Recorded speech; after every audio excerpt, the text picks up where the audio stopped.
అందరికీ నమస్కారం. ఈ వీడియో చూస్తున్న వాళ్ళు మీ భావోద్వేగాలను పక్కన పెట్టి చూడండి. మీ కులాన్ని, మతాన్ని ఒక్క 10 నిమిషాల పాటు పక్కన పెట్టి ఒక భారతీయుడిగా ఈ సబ్జెక్ట్ మీద మీ అభిప్రాయాన్ని చెప్పే ప్రయత్నం చేయండి. నిన్న మన దేశ సర్వోన్నత న్యాయస్థానం సుప్రీంకోర్టు ఒక కీలకమైన తీర్పునిచ్చింది.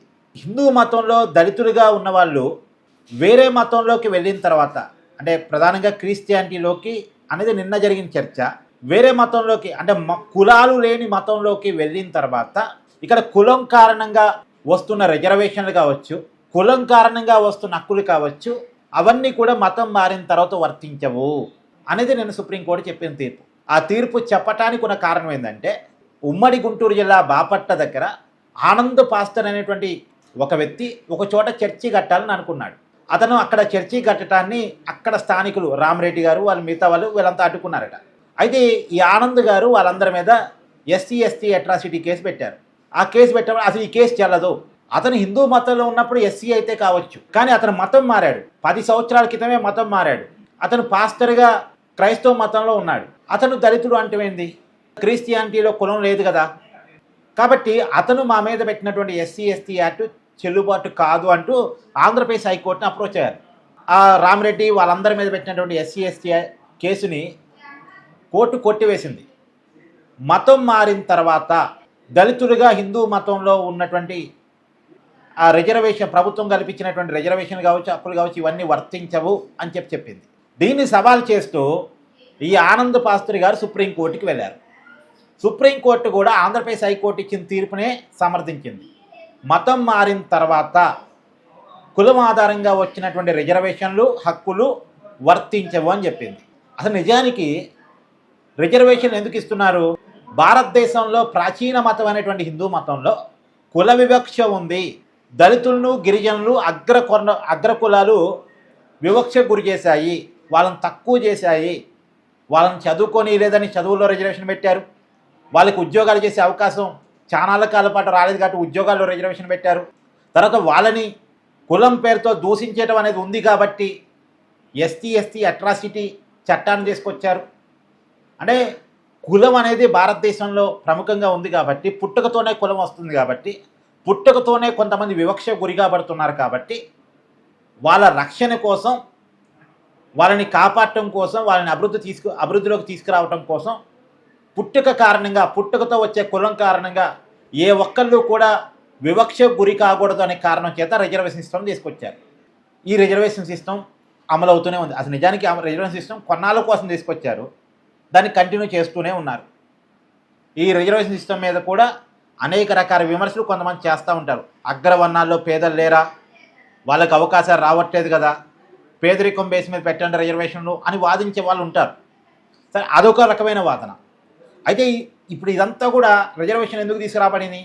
ఇక్కడ కులం ఉంది కాబట్టి, కులం కారణంగా వివక్ష ఉంది కాబట్టి తీసుకొచ్చారు.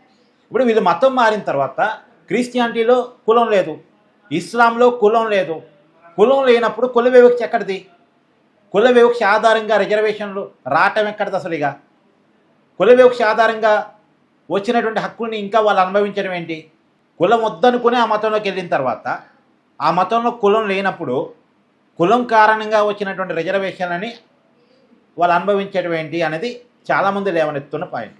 అయితే ఇక్కడ ఇంకొక వ్యాలిడ్ పాయింట్ ఏంటంటే, సరే మతం మారారు అంటే హిందూ మతంలో ఉన్న ఎస్సీలు వాళ్ళు మతం మారారు, మతం మారగానే ఎస్సీలుగా చూడటం మానేస్తుంది సమాజం, ఇంకా వాళ్ళని ఎస్సీలుగానే చూస్తారు కదా, వాళ్ళ పట్ల వివక్షను చూపిస్తూనే ఉంటారు కదా, సమాజంలో వివక్ష చూపడం అనేది మానరు కదా అనేది వాళ్ళు చేసేటువంటి వాదన. సరే, ఇప్పుడు వాళ్ళని వివక్ష గురి చేస్తున్నారా లేదా అనేది ఒక పాయింట్ అయితే, కులం లేని మతంలోకి వెళ్ళిన తర్వాత ఇక కులం కారణంగా వచ్చే రిజర్వేషన్ ఎలా వస్తాయి అనేది ఒక టెక్నికల్ పాయింట్. ప్రధానంగా అసలు క్రిస్టియానిటీ పుట్టిన దేశంలో, ఇస్లాం పుట్టిన దేశాల్లో ఎక్కడా కూడా కులపరమైన రిజర్వేషన్స్ లేవు. మరి ఆ దేశాల్లోనే లేవు. ఆ మతాలు పుట్టిన చోట, ఆ మతాల ఆధారంగా దేశం నడుస్తున్న చోట కూడా కులాల ఆధారంగా రిజర్వేషన్ లేవు, ఎందుకంటే ఆ మతంలో కులాలే లేవు కాబట్టి. మరి ఆ దేశాలే ఆ మతాలకి రిజర్వేషన్ సిస్టమ్ తీసుకురానప్పుడు దాన్ని భారతదేశంలో అప్లై చేయటం ఏంటి అనేటువంటి క్వశ్చన్ ఉంది. కాకపోతే హిందూ మతం కాకుండా సిక్కు మతంలో, బౌద్ధ మతంలో మళ్ళీ రిజర్వేషన్లు ఉన్నాయి. ఎందుకంటే ఆ మతాల్లో కులాలు ఉన్నాయి కాబట్టి ఉన్నాయి.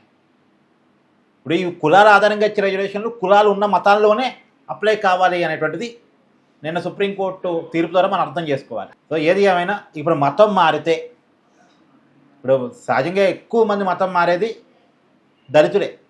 ఇప్పుడు దళితులు కూడా ఏం చెప్తారంటే ఇతర మతస్థులు, నీకు ఆ మతంలో వివక్ష ఉంది, నిన్ను తక్కువ చేసి చూస్తున్నారు, మా మతంలోకి వస్తే నీకు కులం లేదు కదా, నిన్ను వివక్షగా చూడటానికి అవకాశం లేదు కదా, మా అక్కడ అంతా సమానమే అని చెప్తారు.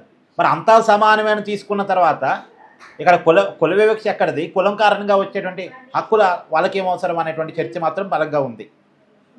ఒక్క హిందూ మతంలోనే ప్రధానంగా ఎక్కువ కులాలు ఉన్నాయి. బీసీల్లో చాలా వర్గాలు ఉన్నాయి, ఎస్సీలో మాలా మాదిగ ఉన్నారు, గిరిజనులు ఉన్నారు, గిరిజనులో చాలా ఉన్నాయి. ఇలా కులాలు అనేటువంటిది హిందూ మతంలో ఉన్నాయి. అది కూడా కులం అనేది ఎవరిష్టం వాళ్ళది కాదు, కులం మారటానికి లేదు, పుట్టుకతోనే కులం ఆటోమేటిక్గా వచ్చేస్తుంది. కాబట్టి పుట్టుకతోనే వచ్చే కులం కారణంగా చాలామంది వివక్ష గురి కాబడుతున్నారు, చదువుకు దూరం కాబడుతున్నారు, ఉద్యోగాలు దూరం కాబడుతున్నారు. ఈ కారణం చేత రిజర్వేషన్ సిస్టమ్ని మన రాజ్యాంగం ప్రసాదించడం జరిగింది. అందరూ సమాన అవకాశాలు పొందాలనే కారణం చేత. వాళ్ళ మతం మారినప్పుడు ఇక వాళ్ళకి అవసరం లేదు అనేటువంటి ఇది ఉంది. మతపరమైన రిజర్వేషన్ మీద కూడా చర్చ ఉంది. ఏది ఏమైనా ఇది ఒక పెద్ద తేనెతొట్టండి. ఇక్కడ ఎవరి వాదనలు వాళ్ళకుంటాయి, ఎవరి జస్టిఫికేషన్స్ వాళ్ళకుంటాయి. మీ అభిప్రాయాన్ని కూడా కామెంట్ చేయండి.